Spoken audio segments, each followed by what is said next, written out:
नमस्कार. ठरलं तर मग या मालिकेच्या येणाऱ्या भागामध्ये जबरदस्त असा ट्विस्ट येणार आहे. तर आपण बघितलं इथे अर्जुनने आपल्या हुशारीने आश्रमवरती पुन्हा स्टे लागू केलेला असतो आणि त्याचबरोबर आता महिपत शिखरेला जेलमध्ये टाकण्याची सुद्धा त्याने तयारी केलेली असते. पण महत्त्वाची गोष्ट म्हणजे आता अर्जुनकडे एक ठोस पुरावा आहे. त्याच्यावरून कोर्टामध्ये हे सिद्ध होणार असतं की महिपत आणि साक्षी दोघंजणं मिळून आपले गुन्हे लपवण्यासाठी आणि शिक्षा न होण्यासाठी पैसे देऊन ते लोक पुरावे विकत घेतात, लोकांची तोंड बंद करतात. जर इथे महिपत शिखरे आमदारांच्या मदतीने जज साहेबांना विकत घेऊ शकतात, त्यांना पैसे देऊ करून त्यांना जसा हवं तसा निकाल लावू शकतात, तर मात्र सामान्य माणसांना इथे बंदुकीच्या जोरावरती आणि धमकी देऊन पैशाच्या जोरावरती त्यांची इथे आता साक्षसुद्धा विकत घेऊ शकतात. हे आता अर्जुन प्रूफ करणार असतो. त्यामुळे आता अर्जुनकडे ठोस पुरावा आहे. हे महिपत, साक्षी, प्रिया, नागराज या लोकांना आता माहिती झालेलं असतं, कारण अर्जुनने स्वतःच्या मोबाईलमध्येच त्यांचा व्हिडिओ काढलेला असतो. तर इथे अर्जुनने आता महत्त्वाचं म्हणजे साक्षीला कसं जेलमध्ये टाकता येईल आणि मधुभाऊंना लवकरात लवकर निर्दोष सिद्ध करून कसं जेलमधून बाहेर काढता येईल आणि पुन्हा एकदा आश्रमामध्ये सगळेजण कसे एकत्र राहतील ते आता अर्जुन बघत असतो, कारण ते त्याच्यासाठी आता खूप जास्त महत्त्वाचं असतं. कारण सायली इथे वारंवार मधुभाऊंचा विषय काढत असते. तिला आता मधुभाऊ लवकरात लवकर बाहेर हवे असतात. ज्यांनी गुन्हा केला आहे, महिपत, साक्षी हे दोघे बाहेर आहेत आणि जे निर्दोष आहेत त्या आतमध्ये शिक्षा भोगतायत असं तिला वाटत असतं. त्यामुळे अर्जुनला आता सायलीसाठी, फक्त आणि फक्त सायलीसाठी मधुभाऊंना लवकरात लवकर जेलमधून बाहेर काढायचं असतं, जेणेकरून तिचे जे वडील आहेत, म्हणजे त्यांनीच तिला लहानाचं मोठं केलं आहे म्हणून सायली त्यांना वडिलांचा मान देते आणि अगदी वडिलांसारखंच त्यांना ती ट्रीट करते. त्याच्यामुळे जे तिचे वडील आहेत ते जेलमध्ये आता राहणार नाही. मला सायलीचा आनंद परत आणायला हवा, त्यासाठी इथे आता अर्जुन लगेचच त्या केसवरती आता स्टडी करायला सुरुवात करतो आणि कसे पुरावे गोळा करता येतील, तो सोन्याचा तुकडा जो ठेवला आहे त्याचा कसा वापर करता येईल, हे सगळं अर्जुन आता विचार करत असतो. पण त्याच्यामध्ये आता एक खूप मोठा गोंधळ झालेला असतो. ते म्हणजे कुसुमताई सायलीला म्हणते की तुझ्या मनामध्ये अर्जुन सरांबद्दल जे प्रेम आहे ते तू त्यांना सांगितलं पाहिजे ना. तेव्हा इथे सायली म्हणते की मी त्यांना लवकरात लवकर सांगेन, मला माहिती आहे त्यांच्या मनामध्ये सुद्धा माझ्याबद्दल प्रेमच आहे. तेव्हा कुसुमताई म्हणते आणि नसेल तर, जर अर्जुन सरांनी तुला होकार नाही दिला तर? तेव्हा सायली म्हणते जर तसं नसेल तर मात्र मी मधुभाऊंबरोबर पुन्हा आश्रमामध्ये लगेच निघून जाईन त्यांना सोडून. आणि इथे आता अर्जुनने तेवढंच बोलणं फक्त ऐकलेलं असतं, शेवटच्या 2 ओळी, आणि त्याचा मोठा गैरसमज झालेला असतो. तर इथे आता त्या गैरसमज बाजूला ठेवून अर्जुन सायली यांचं काय बोलणं होतं आणि त्यानंतर जेव्हा अर्जुन मधुभाऊंना निर्दोष सिद्ध करून बाहेर घेऊन येतो, त्यानंतरला इथे घरातले लोक त्यांच्या आता लग्नाची बोलणी करतात. म्हणतात की तुम्ही दोघांनी मंदिरामध्ये तर लग्न केले आम्हाला माहिती आहे, पण तिथे चैतन्य आणि कुसुमताई दोघीजणीच होत्या आणि ते पंडितजी होते, देव तर होते, पण आम्हाला असं वाटतं की अर्जुन सायली या दोघांचं इथे आता जल्लोषात लग्न व्हावं. आमच्यासमोर मोठ्यांच्या आशीर्वादामध्ये आम्ही सुद्धा आमच्या लाडक्या नातवाचं लग्न मला डोळ्याने बघायचं आहे, असं पूर्णाजी तिची इच्छा व्यक्त करते. आणि त्यानंतरला इथे आता अर्जुन ऑफिशियली सायलीला प्रपोज करतो. तो म्हणतो की मी तुम्हाला कुठेही जाऊ देणार नाही आहे. त्याआधी इथे अर्जुन सायलीचं भांडणसुद्धा झालेलं असतं.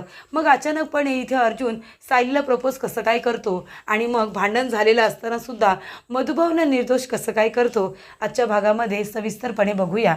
जेव्हा इथे सायली कुसुमताईला म्हणते जर अर्जुन सरांच्या मनात माझ्याबद्दल प्रेम नसेल तर मी मधुभाऊंबरोबर निघून जाईन, अर्जुन ते ऐकतो, चैतन्यला जाऊन सांगतो. तेव्हा चैतन्य म्हणतो अर्जुन अरे पण मला नाही वाटत की सायलीबाईंनी तुला सोडून जातील, कारण त्यांच्या नजरेतून, त्यांच्या वागण्या बोलण्यातून सतत मला हे जाणवत असतं की त्यांचंसुद्धा तुझ्यावरती खूप जास्त प्रेम आहे. म्हणजे मला माहिती आहे की तुझं त्यांच्यावरती प्रेम आहे, पण तुझ्यापेक्षाही जास्त त्यांचं प्रेम तुझ्यावरती आहे असं मला सातत्याने त्यांच्याकडे बघून वाटत असतं रे. तेव्हा अर्जुन म्हणतो गैरसमज आहे तुझा, मला नाही वाटत असतं. अरे ते सगळ्यांचीच केअर करतात, तू बघतोस ना, तुझीसुद्धा केअर करतात, घरातल्या सर्व लोकांची केअर करतात. अरे पूर्ण आजी, डॅड, ममा, अश्विन, अस्मिताई तर त्यांच्याशी अजिबात नीट बोलत नाही, तरीसुद्धा तिची केअर करतात, विमलची काळजी घेतात. मग त्या सगळ्यांबरोबर चांगलं राहतात, तसं त्या माझ्याबरोबर चांगलं राहतात.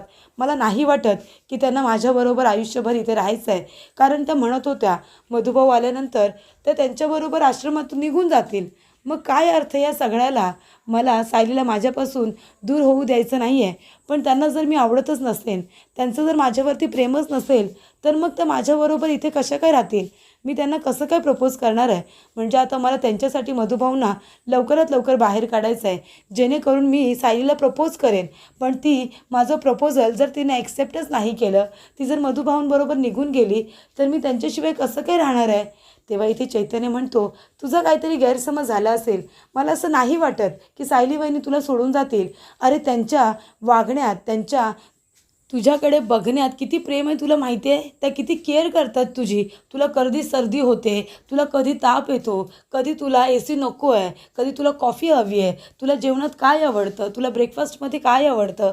अरे तुला माहिती असेल तर मी तुला सांगतो, याआधी तू सँडविच वगैरे कटलेट वगैरे खात होतास, पण सायली वहिनी आल्या, त्यांनी तुला उपमा खायला शिकवलं, त्याच्यानंतरला तुला पोहे खायला शिकवले.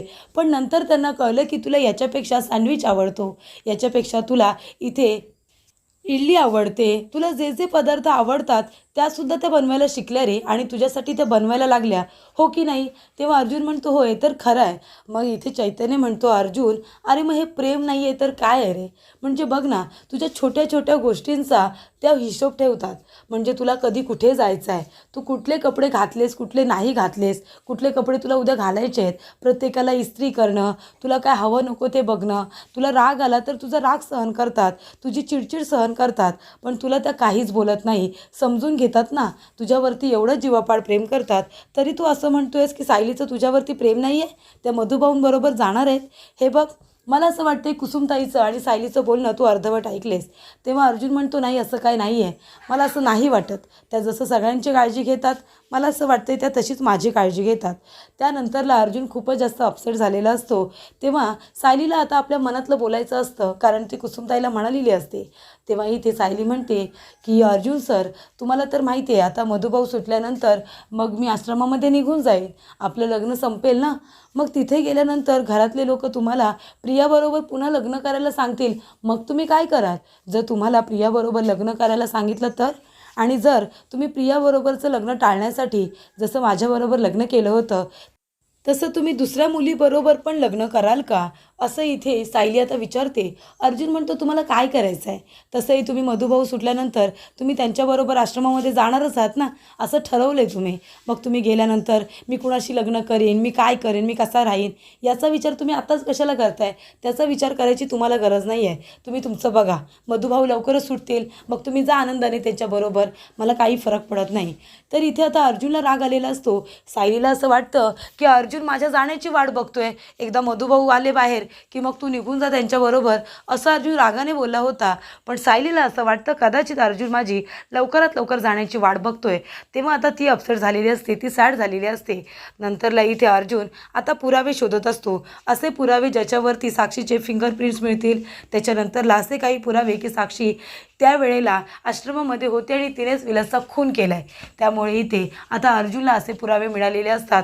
काही वस्तूंवरती, जागांवरती इथे आता साक्षीच्या हाताचे ठसे असतात. त्यामुळे फिंगरप्रिंट्स, हाताचे ठसे असे पुरावे गोळा करून, आणि तो व्हिडिओ महत्त्वाचा म्हणजे तो व्हिडिओ आणि त्याच्यामध्ये बोलण्यात आलेली दुसरी केस म्हणजे हीच मर्डर केस, याबद्दलचे सगळे पुरावे आता अर्जुन कोर्टामध्ये सादर करतो. त्यानंतरला इथे आता चैतन्य अर्जुन अजून एक प्लॅन करतात. ते म्हणजे ज्या वेळेला दोघंजणं रात्री व्हिडिओ करण्यासाठी साक्षीच्या घरी गेलेले असतात, तसंच आता काही पुरावे मिळत आहेत का ते बघण्यासाठी सुद्धा आता साक्षीच्या घरी जातात. आणि तिथे गेल्यानंतर साक्षी आणि महिपत दोघंजणं आता वात्सल्य आश्रम मर्डर केसबद्दल बोलत असतात. इथे साक्षी म्हणत असते की अण्णा, आता ते वात्सल्य आश्रम तर त्यांच्या ताब्यात पुन्हा गेलं, ते आता आपल्याला कधीच मिळणार नाही. माझं स्वप्न अर्धवट राहील अण्णा. बघा ना, एवढा अट्टहास आपण कशासाठी केला होता, एवढं प्लॅनिंग आपण कशासाठी केलं होतं, आणि आता तेच काही होणार नाही आहे. मी त्या वात्सल्य आश्रमाच्या जागेसाठी त्या विलासचा खून केला. विलासचा खून केल्यानंतर त्या मधुभाऊंना मी जेलमध्ये पाठवलं खडी फोडायला. नंतर हे आश्रम माझ्या ताब्यात येईल आणि मी तिथे माझं स्वप्न असलेलं 7 स्टार रिसॉर्ट बांधेन, असं मला वाटलं होतं. पण तसं काहीच घडलं नाही अण्णा. मग हे सगळं कशासाठी? सगळं व्यर्थ ठरलं ना. तेव्हा आता हा व्हिडिओ चैतन्याने आपल्या मोबाईलमध्ये शूट केलेला असतो आणि जो धडा इथे त्याने तिला शिकवलेला असतो तो खूपच खतरनाक असतो.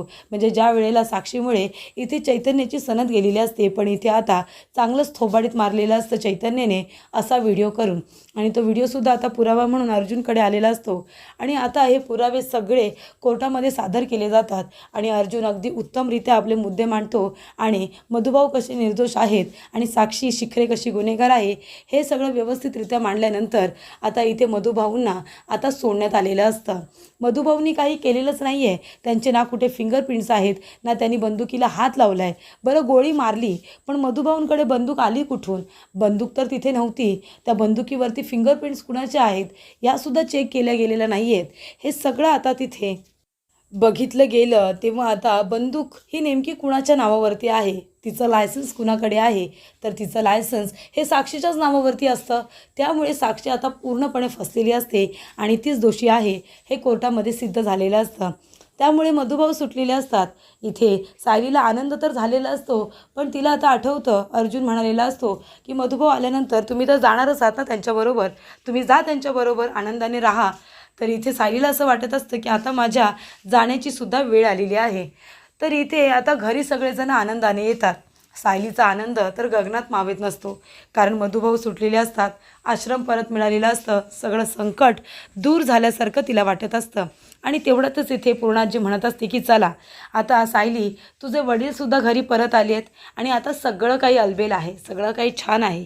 आणि त्याच्यातच मला एक घोषणा करायची आहे, ती म्हणजे अर्जुन आणि सायलीच्या लग्नाची. अर्जुन आणि सायली यांचं लग्न जरी झालं असलं तरीसुद्धा मला त्यांचं लग्न रीतिरिवाजाप्रमाणे करायचं आहे. आणि त्यासाठी आता सायली तू आश्रमामध्ये काही दिवस जाऊन राहिलीस तरीसुद्धा चालेल, म्हणजे लग्न झाल्यानंतर तुला अगदी नाचसुनेच्या मानाने मला या सुभेदारांच्या घरामध्ये तुझा गृहप्रवेश करायचा आहे, जो मागच्या वेळी मला करता आला नाही, परिस्थितीमुळे मी केला नाही. पण आता मला माझी चूक सुधारायची आहे, त्याच्यामुळे आता तुम्ही दोघंजणं परत लग्न करणार आहात. तेव्हा हा निर्णय सगळ्यांना मान्य असतो. तर आता मधुभाऊनी काही केलेलंच नाही आहे, त्याच्यामुळे अस्मिताचा रागसुद्धा कमी झालेला असतो आणि तीसुद्धा खूप एक्सायटेड होते की अर्जुनचं लग्न म्हणजे शॉपिंग करायला मिळणार, खूप जास्त आनंद, खूप जास्त मज्जा असं सगळ्यांना वाटत असतं. आणि ह्या दोघांचं लग्न आता सगळ्यांना बघायचं असतं, त्यांच्या लग्नात सामील व्हायचं असतं. सगळ्या रीतिरिवाजाप्रमाणे सगळे इथे जे जे काही विधी असतात त्या सगळे व्यवस्थित करायचे असतात, म्हणून सगळेजण एक्सायटेड असतात. तर इथे आता अर्जुन सायलीला हा निर्णय मान्य असतो, पण दोन्हीही एकमेकांशी बोलत नाही. इथे महिपत दुःखी झालेला असतो की साक्षी शिखरे जेलमध्ये गेलेली असते आणि मधुभाऊ सुटलेले असतात.